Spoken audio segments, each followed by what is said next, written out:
Jack, before we start, I got to tell you, this is my 45th. 45th, that's pretty good for a guy 16 years old. 42. Yeah, exactly. I can't remember any time in all that there hasn't been this great amount of anticipation in the weeks ahead, of the event. And of course, the sense of relief once you get through the whole thing and, basically everybody survived. But I also can't remember a time when this event has been more powerful and more important than it is right now, which is going to lead me into the first topic and possibly the only topic of the week: privatization. Let them have it. Yeah, that is going to be the one of the key topics. And I hope that we can, at least during the week, though, also separate the necessary discussion and debate that we have on that and the rallying with all the other cool and fun stuff that's going to go on, because there is really a lot of special exhibits and displays and flying and astronauts and a lot of news. So we've got to separate those two. We have gone in great coordination with the other associations to make sure that this week, everywhere you go, you will see a modernization, no privatization banner, poster, pins. We'll have areas where people can actually contact their elected representatives right here on site. We're going to make sure we keep that message strong and in front of our elected officials to know that as a united community, we are really, really against this idea that they're proposing. And we hope, in the end, it might influence some people. And I would hope hope's not probably the right thing. It better, because if they don't listen to, over 500,000 people that are, have a vested interest in our national airspace, then they're really tuned out in Washington. I know that you put an incredible amount of time in this. I got a text from you a couple days back. It was like 1 a.m, just on this issue alone, and that you're personally invested in this in a huge way. How do you feel the fight is going at this point? We clearly, our voice is being heard, but I just don't like the tactics I see on the other side. I think the politics is getting to be something that I'm ashamed of. The strong arming that's going on, the trading of not staying focused on this issue, but taking some of our junior elected officials and some of our other people and being almost downright threatening, saying we're not going to support you on the other things that are important to you, just to get a vote. And I know that goes on, and you see it in the back. But when you hear some of these people being put in really terrible, compromising positions, I think the greatest example is AMA. We had quite a dust-up with AMA this week, where they elected to change their position from being supportive of not privatizing to privatizing. So got on the phone and talked to their leadership and, wait a minute, what's going on here, guys? And they got a call from Congressman Schuster's office or the committee, I'm not sure exactly which one, that basically laid down the gauntlet and said, you have 24 hours, and here are the things that you need to have done in the next 24 hours. You need to take your logo off of the General Aviation press release that had all of the united front of the 114 or 117 groups. We need that removed immediately, and you need to send out a letter to all of your membership saying contact your congressman and encourage them to vote yes for privatization. Or we will remove in this bill that's already out of committee all of the things that were protections and necessary for the model aviation community. I mean, that is how nasty and hardcore this is getting. Because I said as an AMA member, I said, I just got this letter. What the heck's going on? I'm really upset. And I talked to the top guys there, and they explained that. I said, that is just about as low a tactics as you could ever. It's threatening. It's intimidating. Who works for who now? Seriously, it's coercive.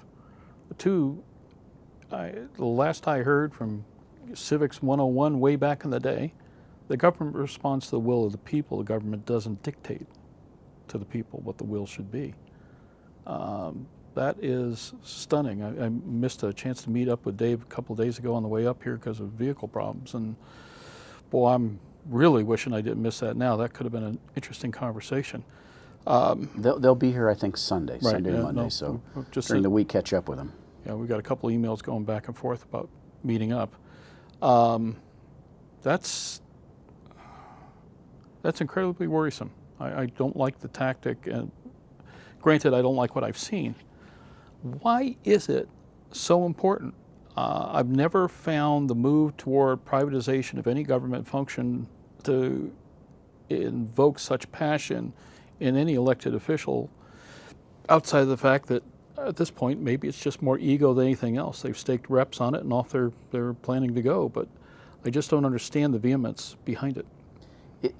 I don't understand that as much as I probably should. I do know the history, though, and the history is very clear that the committee chairman for the transportation infrastructure, Chairman Schuster, has taken up the battle on behalf of the airlines, A4A. I mean, that's been well documented over the last last reauthorization bill. Despite a lot of personal conflicts. Yeah, or I was going to say including the personal conflicts. Yeah. So he is definitely carrying the water for that group and has just said, I'm going to make this happen, and General Aviation is being completely misrepresented. Even to the latest, I think this week we were told we were a special interest group, and they shouldn't be playing in, or being interested in what a special interest group has. We're not a special interest group. We're the backbone of aviation in this country, where every commercial airline pilot, other than coming through the military, comes through General Aviation. So let's make sure we understand the facts. So they have bought into the narrative that the airlines believe that this system can be made more efficient, and that it can be made safer, and it can be less costly. And I can argue with facts and data that this system is the safest system in the entire world. So that's well documented and well understood. The efficiency of the system is extremely efficient with some known limiting factors. One is pavement. You can only bring in so many airplanes into O'Hare or into Dulles or anywhere else based on how much pavement you have. But the point-to-point navigation system that's now in place as a result of GPS and other infrastructure issues is working. The data shows that any of the inefficiencies in the airlines is caused by two factors. One, the weather. And no privatized or government is going to change the weather. That's out of our control. And the other is the airline's own systems on how they schedule the demand frequency into these airports causes delays and cancellations. So that's their own infrastructure, and we're going to let these folks now run the National Airspace System, which should give anybody with a reasonable level of intelligence to say that's probably a flawed plan. The privatized issue also, which there's so many flaws in it, because what we're doing is we're taking public interest, which is the airspace system, handing it to a monopoly.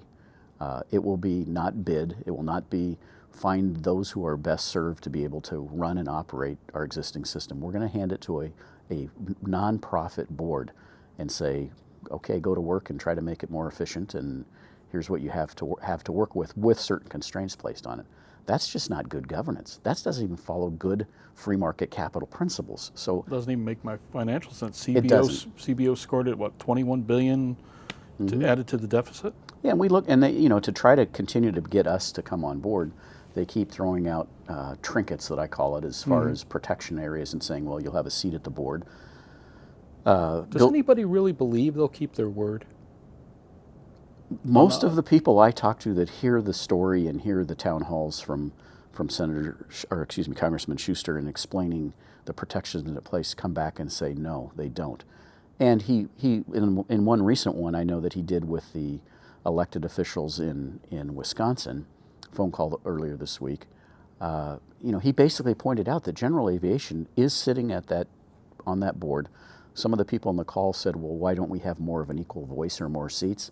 And he said, because you guys aren't paying for any of this. You guys are, you are not contributors to the system. So essentially then we become a cost to them, a cost center. And that will make it really clear as to where our voices will not be heard, because we're going to be sitting there with people who have financial interest.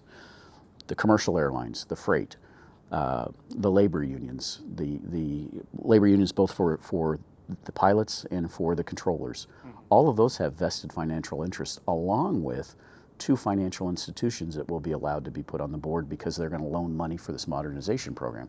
So you add all that up and you say, that's great that GA sits at the table, but nobody's going to pay attention to them.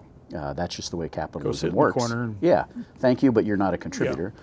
And then on top of that, your plan is to borrow money for the modernization program, And no one has discussed, well, how does it get paid back? And so I can, it's one of the scenarios that's very clear to me is, I'm a business guy, I run a business, that at some point they're going to say the revenues don't match the cost.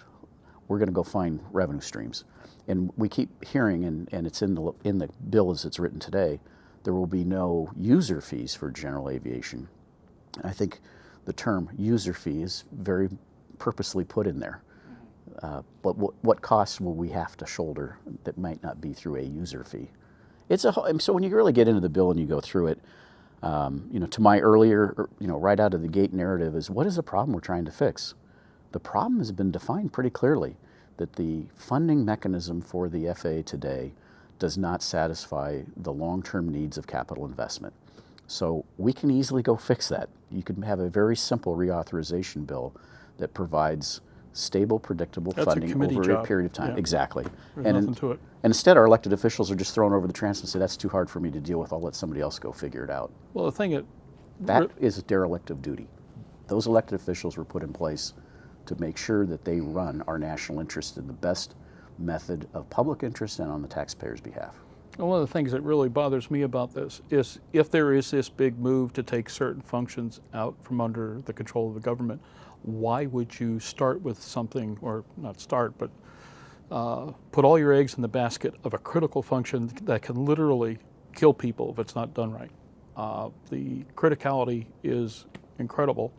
And the thing that bothers me most is that to many sections of aviation, to use a well-coined science fiction phrase from all the disaster movies, it's an extinction level event. This is the kind of thing that can kill off a significant part of the industry. And boy, I don't like it. I don't like it at all, and I feel incredibly betrayed. I just don't get it. I don't either. It's just gotten worse and worse, because now they're trying to load in items that will make people feel better about it, and it still doesn't deal with the bigger issue. I'm thrilled it says no user fees for GA, but one, I don't believe it, and two, the other overriding issues are far greater than a small fee I might have to pay. For one example, it was brought up at a town hall here recently. The system won't have any insurance coverage. I mean, today the system is covered by the U.S. government. Where does an entity, a nonprofit entity, go get insurance coverage to run the NAS? And then, how do you do that to run an event like AirVenture, Sun and Fun, the Super Bowl, NASCAR? You can probably go out, maybe, and find somebody, Lloyd's of London, to insure it, but at what cost and what price, and who's going to pay for it? Very short-sighted in looking at the bigger, more intricate position on this. And any good Fortune 50 company, when they're in the middle of a merger and acquisition or something similar to what this would be, it might not be completely analogous to, but you do all your pro formas, you do all of your due diligence, you do all the risk analysis, and you come up with plans, and it may cause you not to do a deal like that. I don't see that any of that work's been done, any of it. Right there, you've got a camera. The people out there in aviation, what do they need to do right now? What do they need to do in the near future? How do we not only win this for now, but win this for the future? Give them their marching orders. This is your chance. Right now we need to have everybody involved in aviation contacted their elected officials, both congressmen and senators, and they can do that by going to the EAA website, which has a Rally Congress, very easy one-click button that will give you the ability to send a letter or the ability to call them. And at this point, you need to call those offices and leave messages that their continued ability to stay in office and have us support them in the next election cycle is going to be determined on those individuals voting no. They need to have their congressmen understand they have to vote no, because at the end of the day, if this happens, they're going to have some of this on their hands. What happened to Sam Graves? That's a tough one. Sam, as he has told us, he said this bill has momentum. It has clearly the president's support to do something. And he went, and the story as he tells it, he said, I went and asked, what is it that General Aviation needs to have in the way of protections in this bill? And there were 4 items that were identified. It was the board, the composition of the board, no user fees, access to the airspace system, and protection of the AIP funds, of which he got those amendments in there. And at the end, I think not all of the GA community said, give me those 4 and everything's good. I know we and NBAA and other people said, it's the fundamental principle of the bill that we're against, not individual line items in it. Sam went ahead and got those protections, what he believed on behalf of GA, and then was very true to his word, saying, I can't, you guys are saying that's not enough, and I can't say that I'm going to vote no now, even though I got what I needed in there. So he got stuck in a very precarious position where he said, I got what I thought you needed. I can't keep moving the goalposts, is his quote on it. I think an interview with Sam would be good. We're working on it, along with a number of others. It's just for a fellow who has been so supportive, so positive, and so much a part of helping to maintain and even build up aviation in areas, it was a surprising and disappointing move. It really has been. And he's known all along. We communicate that he isn't surprised by my position, because I said those items are thank you, but the fundamental structure and construct of this, I do not support, and my members are telling me they do not support. So, Sam, I can't support you on this.